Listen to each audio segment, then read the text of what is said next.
from consumers across the country who were harassed about paying creditors money they didn't know. These imposters use fear and intimidation to bully victims into fulfilling their demands. Stay tuned. We are going to take a look at how these con artists operate and what you can do to protect yourself. The following program is inspired by real incidents.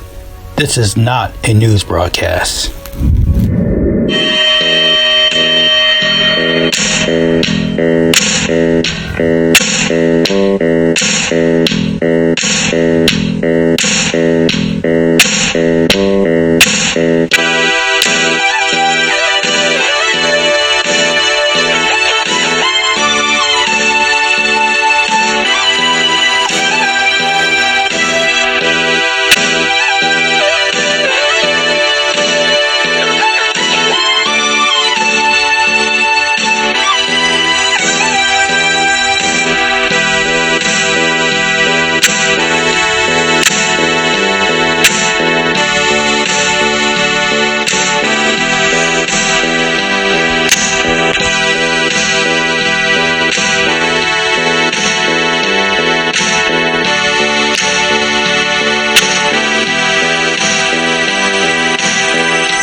Welcome to another episode of Cyber Brats. Repeated phone calls, forceful and angry language, threats to disclose debts to employers and family members are all strategies used by fake debt collection agencies to unsuspecting victims. When calling, phantom debt collectors may pose as legitimate collectors or an official like an attorney or law enforcement officer. They may claim you defaulted on a payday loan, credit card bill, or other consumer debt.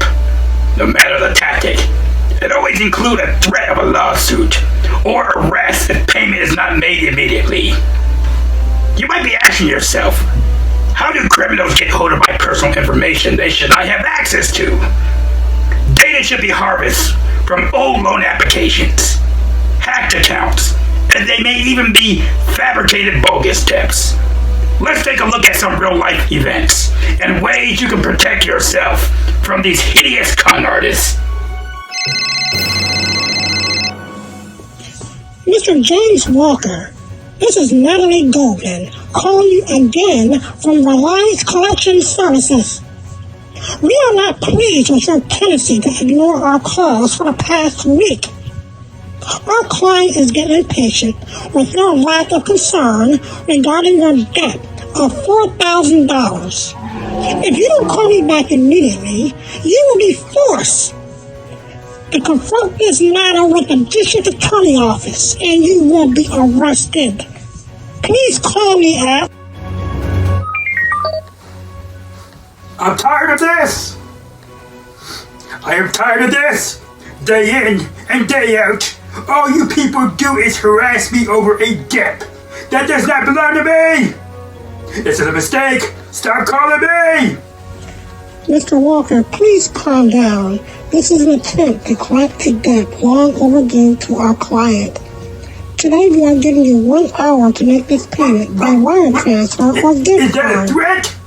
How about I report this to the Federal Trade Commission? Keep talking! She hung up. Good.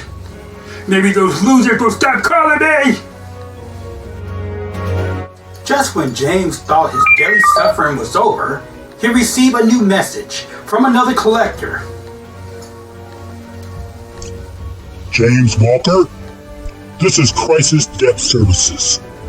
Your delinquent account was turned over to us. You can't run away forever from your debt obligations. We know where you live. We know where you work. Who the heck do these people think they are? Calling me and threatening me? I am not going to tolerate this. I am going to give them a piece of my mind like I did the last swindlers who annoyed me. I will dial the number. You have reached Crisis Debt Solutions. Our operators are busy handling other calls. Please leave a detailed message along with your name and... That's the last thing I want to do. I must keep a low profile with these lions. Calm down, James.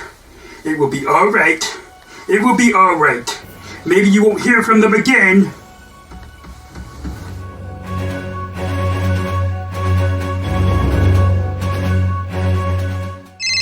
Hey, Alex. Your phone is ringing a lot today. Why don't you answer it? It's another fake debt collections agency. No matter how many times I block them, they call me from a different number. Do you have any debts? Very little. My credit is exceptionally good. How do you know these are not real debt collectors calling you? For one, they are not professional in tone. These phantom debt collectors leave very detailed and threatening messages. The first one happened a month ago and told me I would be arrested if I didn't pay $1,200 in 1 hour. No cop showed up at my door. Wow, that's terrifying, James. Looks like this latest scheme is originating from a shady company in bad standing with the Better Business Bureau. How do you know that? Well, a guy called me at 7 a.m. in the morning from a number supposedly out of Canada. But the number he left to call me back is a company located in Detroit, Michigan. I researched this company on the Better Business website and saw many complaints about it. There's a different phone number listed on there. The BBB has not been successful in contacting these scammers. Wow. Sound like these collection companies are getting out of control. They sure are. These collection agencies can sometimes be out of control. Between 2019 and 2020, the Federal Trade Commission teamed up with law enforcement agencies in 16 states to shut down fraudulent collection agencies. Large-scale operators gathered phony liabilities into portfolios and sold them to debt brokers for collection. In what was known as Operation Corrupt Collector, the participants were prosecuted and put out of business. Multi-dollar judgments followed. Let's hope they learned their lesson. Our next segment is an example of how a real collection agency can make a mistake by confusing a consumer with a debtor who has the same name. This is called debt tagging.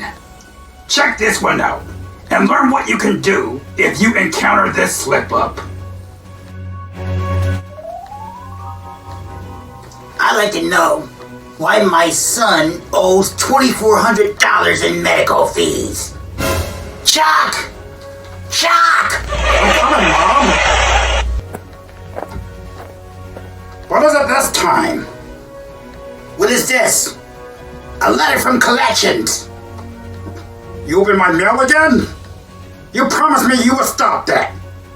You have $2,400 in unpaid medical expenses. How is that possible? I have good health insurance. Apparently something's amiss. Can this be a scam? No, it's not a scam. Let me see. It's a mistake. This is a legitimate collections agency. But I don't have any outstanding fees with the doctor's office. All my medical expenses have been paid in full. Somebody at the medical billing department screwed up. Well, you better call them. I have a legal right to know the reasons for the charges. I don't know why the medical provider never sent me a bill. Well, since the account is in the hands of a collection agency, sure it is on your credit report. What the? This fabricated charge is on my credit report. Blast it! It'll lower my credit score, Mom! You better contact the doctor's office. I have every intention of doing so. I am being charged for services that don't apply to me. Somebody will pay for this. Good afternoon.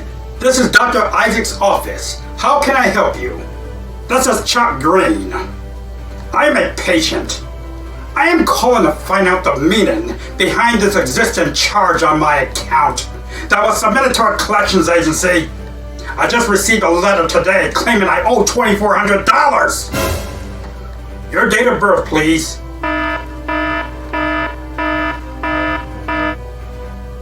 Sir, I am looking at my screen, and it shows you owe $2,400 for multiple surgeries within the past 3 years. Your insurance, Gray Moon, only paid partial fees. Excuse me? You have the wrong guy.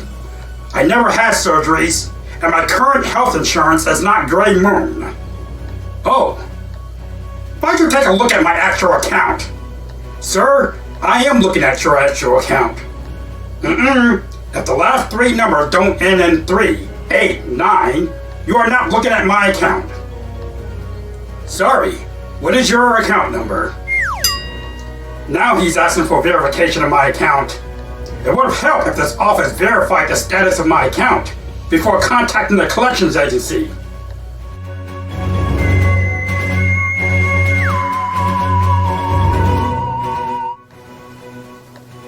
Oh dear. Mr. Green, we are truly sorry for this mistake. It looks like our billing department slipped up, confusing you with another patient who has the same exact name. This error has affected my credit rating. I demand to have this issue rectified. Yes, sir, right away. This is quite embarrassing. That's why you should always get in the habit of checking your free credit report. As you saw, Chuck account is an example of debt tagging. When a billing department slips up, confusing a consumer with a debtor of a similar name.